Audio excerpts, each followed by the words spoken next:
Imagine walking onto a stage and then tripping over something. You start to fall, but you catch yourself. 500 people just watched you do that and heard your under your breath curse because the mic was live. What do? How can you recover? Better yet, how can you be a great presenter no matter what happens on stage? Answer to these questions are coming to you right now in Strategy Talks. Whether you're ready or not, here we go.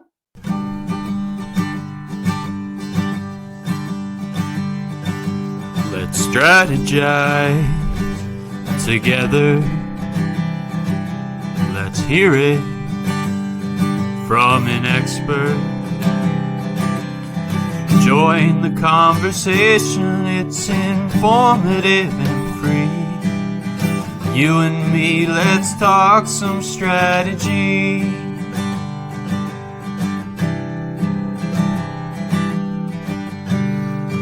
Now here's your host, Dorien, Morin-van.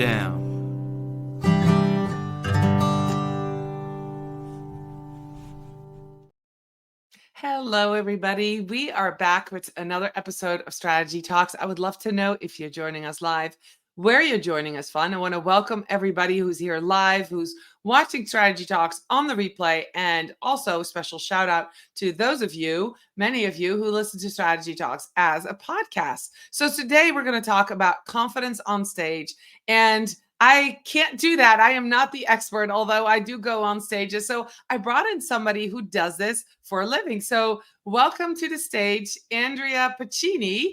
Andrea, let me just make sure that you know who he is. He is the author of the best-selling book, Confident Presenter. He's a presentation coach and head of ideas on stage UK. So head of Ideas on Stage UK. He specializes in working with business owners, leaders, and their teams who want to become more confident on stage. So, Andrea, you've been doing this for a long time, right? We've been doing it since 2010, so 14 years. 14 years. So you really are the expert. You don't just present yourself, but you teach people how to do this right. So I'm super excited about this topic because I'm a speaker and I'm always willing and excited to learn more. So we were talking in the green room and we were talking about confidence because that word is right there on the screen, confidence in presenting. And you mentioned that a lot of people have misconception about where confidence comes from. So that's going to be my first question. Let's talk about that. What does it mean to be confident on stage? Where does it come from? And why are we getting that wrong? Sure, yeah. The reason why I wrote the book Confident Presenter is because many people think that confidence in presenting comes from delivery skills, things like eye contact, body language, posture, gestures, voice. Now, these things are important. We do work on these techniques with our clients, for example, but for me, that's just 20% of the whole process. Confidence comes from three things. Number one, familiarity and preparation. So, for example, some time ago, I watched a small clip of Kobe Bryant, one of the best NBA players of all time. And he was answering a few questions. And one of the questions was, Kobe, how is it possible that every time I see you playing, you always look so confident? And he said, the only reason why you think I'm confident is because when you see me doing certain things, I've done those things 1,000 times before. Confidence comes from familiarity, preparation. So that's one thing. It also comes from following a certain process, which goes beyond just opening up PowerPoint. Most people just open up PowerPoint and put together some slides. There's so much more than that.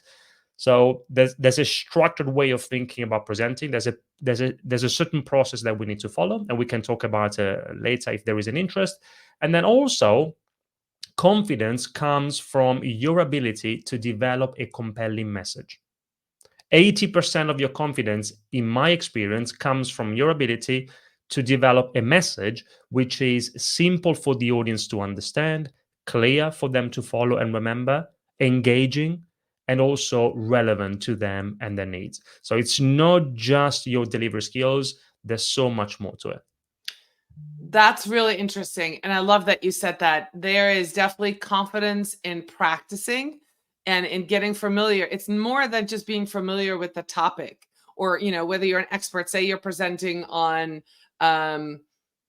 creating bracelets, right? So you're an artist and you create bracelet and you're teaching that to somebody. It's more about it's being the expert and having done that 100 times. So no matter what question comes at you, you can answer it, and no matter what happens, you can explain it in a way that people understand because you know it backwards and forwards. And I think that is definitely something that a lot of people don't get. And we were mentioning in the green room that there was another episode a couple of weeks ago where my daughter was on Strategy Talks, and she talks about being an introvert and preparing. And definitely as an introvert, her method of preparing includes a lot of repetition, right? And standing up and doing the presentation out loud and knowing it backwards and forward, because that gives her that confidence as an introvert. So it makes total sense for you to mention that to go along. So how long have you been on stage? Because I think this is a really relevant question. How long have you been presenting, and how long have you been doing this? Well, I've been at different levels. I've been doing it since university. If you think about a university, you work on some projects, and then they give you the teachers, the professors give you the opportunity to present what you've done with the other students. And so for me, everything started there. Also, everything started there at university, because when I was at university, I I found a book that changed my life, if I think about it. The book is Presentation Zen by Gar Reynolds, who's now a friend. We've also collaborated with him a few times. And that book opened my eyes to what it really means to prepare, design, and deliver effective presentations. And again, it made me understand that it's so much more than just opening up PowerPoint or any other presentation tool. It doesn't make any difference, and putting together some slides. So it started from university. And then before doing what I do now, I worked for a few years for a big company, a multinational company, a global company in sales. So as a salesperson, anyway, you need to pitch, present, and communicate your ideas all the time. So that was always part of what was required of me. And at the same time, I was doing what I'm doing now as more of a side hustle and hobby. And then gradually it became the main thing. So in total, we're talking about a few years. Yeah, quite a few years. So let's talk about, let's dive into, what is the one mistake, or what is a mistake that you see a lot of people make when they talk about presenting, whether that's presenting something they do on stage or in preparing? What is the one mistake that you see over and over and over that you're in your coaching that you're correcting?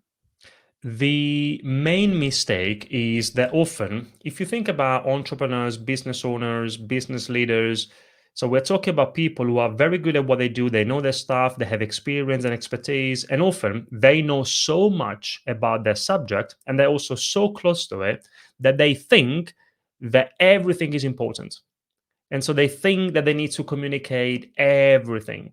They also think that what they are communicating is simple for the audience to understand. Often the experience from the audience's perspective is the opposite. It's confusing. And the reason why that happens is because once we know something, and that could be our idea, it could be a product, a service, whatever it is that we want to communicate, we find it hard to imagine what it means not knowing it. So it has a term. The number one problem in communication is the curse of knowledge. And it's something that in the Heath brothers explain very well in another fantastic book, Made to Stick. In that book, they give an example. In 1990, a psychology student asked two groups of people to play a game. And so you have the tappers and the listeners. The tappers had to tap out rhythms to famous songs on a table. So Doreen, think about very famous songs like Happy Birthday to You, songs like that. But instead of singing the songs, they just had to tap them out on a table. and just the rhythm. And then the listeners had to try and guess the songs. That's it. Before the experiment started, the student asked the tappers to guess how many songs they thought that the listeners would have guessed, and they estimated 50%. Okay, so that was the guess. Now, reality was very different because the listeners only guessed 2.5% of the songs. So massive difference. Why? Because again, if you are a tapper, you have knowledge that the listeners don't have. If you're a tapper, you have the songs in your head. And so for you, you find it very hard to understand why the listeners can't guess the songs. But if you're a listener, you don't have that knowledge. You don't have the songs in your head. So for you, it's not obvious at all. And this is the number one problem in communication. It doesn't have to be a song. It could be your idea, your product, your service, your framework, your concept, whatever it is that you want to communicate. But once we know something, we find it very hard to imagine what it means not knowing it. And if we think about it, we see this communication challenge everywhere. We see it between marketers and buyers, or salespeople and buyers. We see it between professors and students. We see it between politicians and voters, between writers and readers, and also between presenters and their audiences. And then I'll close here. It's very, very easy to fall into this trap unless you find a way to get access to some sort of an external perspective. All right. So I love that. I have been, and I think if you're watching, if you're listening to this podcast, you've been in a room where you've read the credentials of somebody. You're super excited to come to this presentation, and you sit down and the PowerPoint starts and there are 10 bullet points on each slide. And the person is so excited and it's reading them all and it's giving you information. And within 5 minutes, your eyes just start glazing over and you're like, oh no, that's what you're talking about, right, Andrea? That's the thing. That's part of it. So definitely using slides, PowerPoint, any other kind of presentation tool, not as something that simply supports and reinforces your message, because that's what it should do. But often we use it as something that replicates what we are saying. So we use it for us, the presenters, not for the audience. So that's definitely one thing that complicates things for the audience. There's also something else. So Yeah. the message itself, the content itself is often complex for the audience to understand, whether we are aware of it or not. Also, the way we deliver, the way we communicate a message, the words we use, the language we use. But going back to what you mentioned, you are 100% right. So lots of bullet points and text. People can't read and listen at the same time. So the reason why that's important, if you think, to use an analogy, if you think about restaurants, if you go to a very good restaurant, what good restaurants do is they pay attention to, of course, the quality of the food, that's important, but they also pay attention to the way the food is presented from a visual perspective. And even the most delicious dish must be properly plated, and the presentation of the dish affects the taste. That's a fact. Now, when we are presenting, it's the same thing. The food is your message, and that is the most important thing. But you also need to pay attention to the way you present your food, your message, from a visual perspective. If you do, because look, we don't have to use slides all the time, but when we do, we have to avoid the typical death by PowerPoint. Again, people can't read and listen at the same time. I love that. People can't read and listen at the same time. That is what everybody needs to hear. So how important is for confidence? How important is what you wear on stage, whether you've presented before to a large group of people, the layout of the room? I've walked into a room and I've gone, it's stadium seating. Like all of a sudden people like are above me, or it's a circle and I'm used to going this way. Or the first time the room was really big and I knew that weren't going to be that many people in. What does that do to confidence? And is there something there that people can do or tell themselves, or move beyond that, move past that? I would love to talk about that. Sure. No, those things are very important to consider, and you need to consider those things as you start preparing your presentation. So you need to ask at the beginning of the presentation process, say, for example, that you've been invited to give a talk at a conference, or it could be, by the way, it could be in person, it could be online, it really doesn't matter. But then we need to start the preparation process by asking ourselves, the presenters, some questions about a few things, for example, the audience, but also the context. And the questions about the context include things like, okay, where will I be presenting? Is what kind, in what kind of room? Where will the projector be? Will there be a projector? Can I show slides? So can I get photos, or can I ask the organizers to send me some photos of the room? So definitely that's something that we have to do at the beginning of the process, or as we prepare our presentation. But also, Doreen, you made me think about something super important that many people don't do, which is the importance of. I know that with your daughter, I watched some clips, and she was talking about the importance of rehearsing and preparing from that perspective, and I agree with that. Also, not only do you want to rehearse, but if possible, you want to rehearse in the real world, like in an environment, in conditions which are as close as possible to the real situation, to real conditions. So if that's possible, then ideally you should rehearse on that stage. So can you go there the day before the conference, or the morning before the conference, to do a dry run, a rehearsal of your presentation on that particular stage? Because you're right, if it's the first time that you experience that kind of dynamic, then it may be possible that even if you've rehearsed really well at home, it's not the same experience there. So if possible, rehearsing in the real world, or at least it doesn't have to be that the physical conditions are exactly the same. If possible, that's ideal. If it's not possible, at least you want to rehearse in mental conditions that are as close as possible to the real situation. For example, just a little example, if you know that you will be presenting while standing, then make sure that even if you're at home, you stand up and you rehearse your presentation while standing. If you do it while being seated, I can promise you that if then you will be standing in the real presentation, that simple change of dynamic can create some difficulties.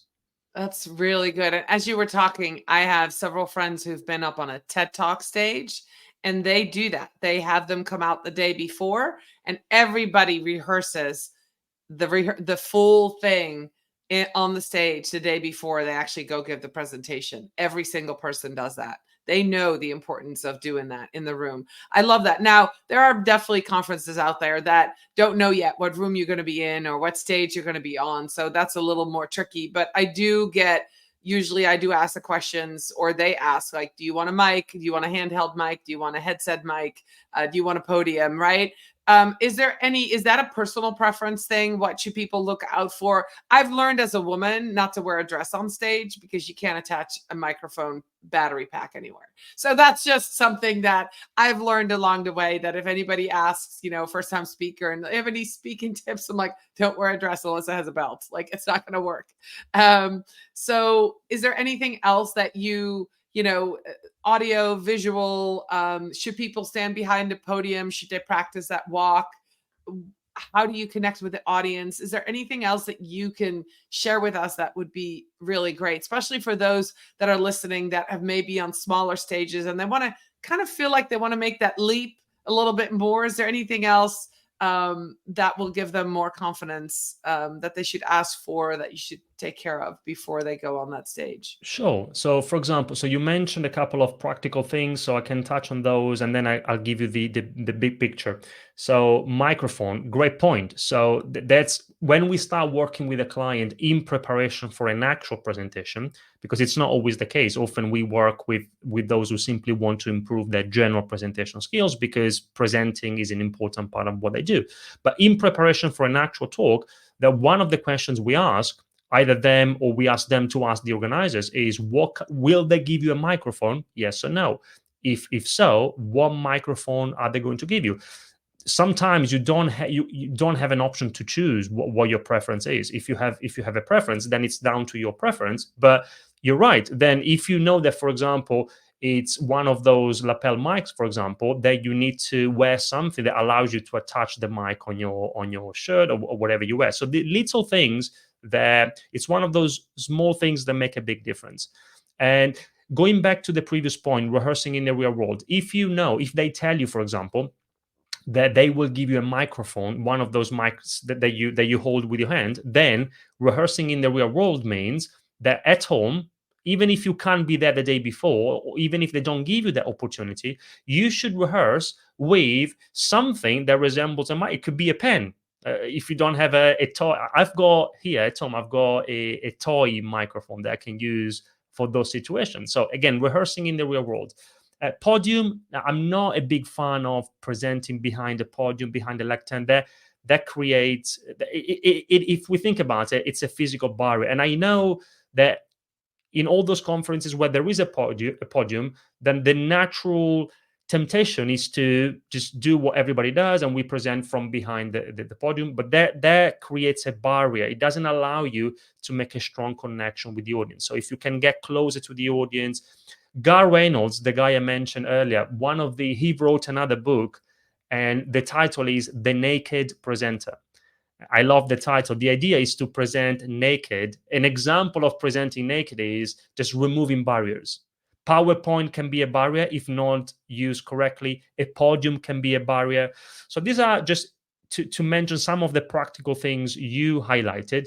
But in general, what you want to do is you want to ask either yourself or the right people, the organizers, it very much depends on what the context is, some questions about three things: audience, their burning needs, and the context. We call it the ABC of preparation. That's the very first thing you want to do in preparation for any presentation. You need to go through the ABC: audience, burning needs, context. So that means that before you open up PowerPoint, before you even think about your message, what you want to say, you need to take some time and ask yourselves some questions about the audience. Who are they? What are their roles? Which companies do they work for? Sometimes, I'm not saying that you have an answer to all of these questions all the time, but at least we want to take the time and ask ourselves those questions. So audience, and then burning needs. What do they really need? What do they expect from your presentation? So you see, Doreen, this is even before we start thinking about the technical aspects. What do they need? What do they expect to hear? What do they need to hear? What challenges do they have? How do those challenges relate to your activities? And then context. Is it one-to-one? Because you see, we say public speaking. Public speaking doesn't have to be a big talk at a big conference. It could be just a one-to-one business meeting. That, for me, that's public speaking. Is it one-to-many? Okay, great. How many?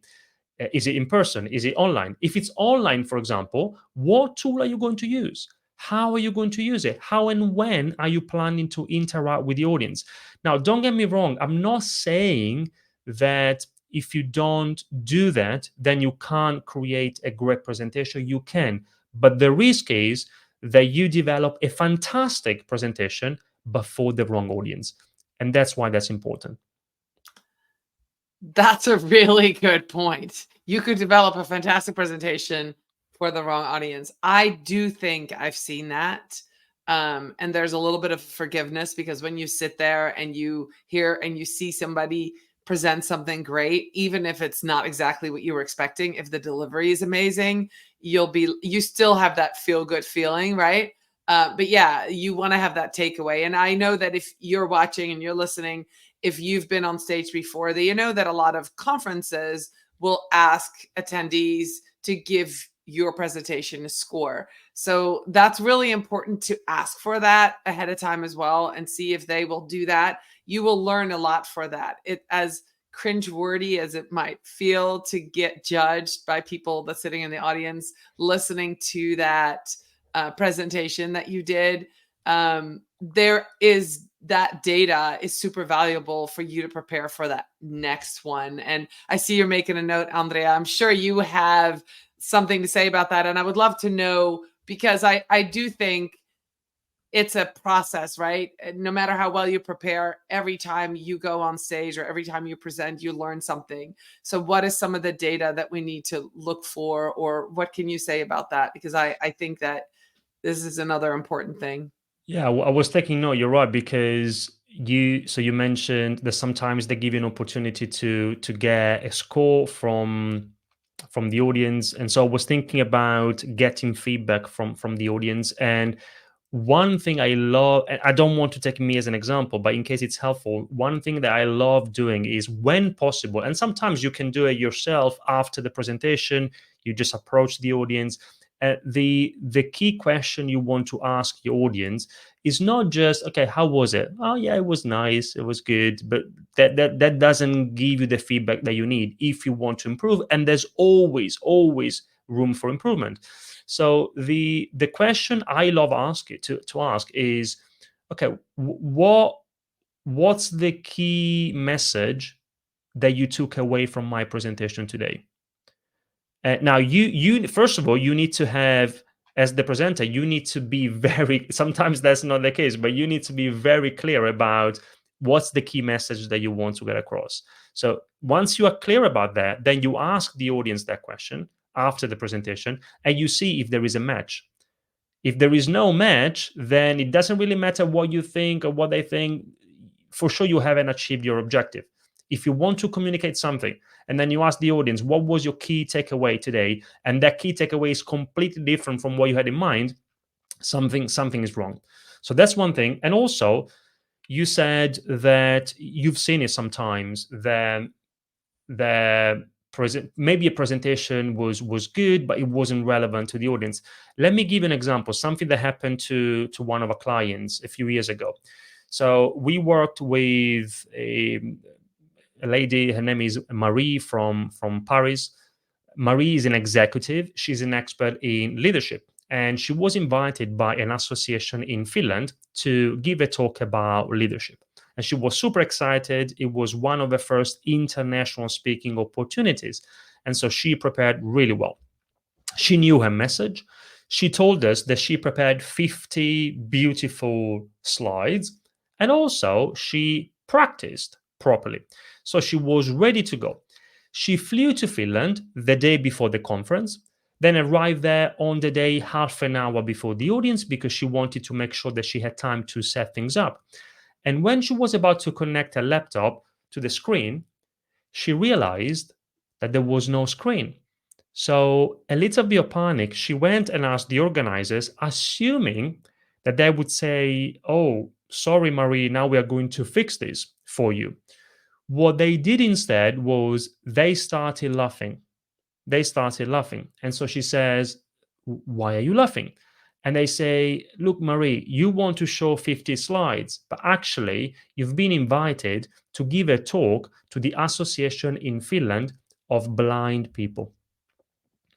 Blind people. Now, Doreen, I know this is an extreme example.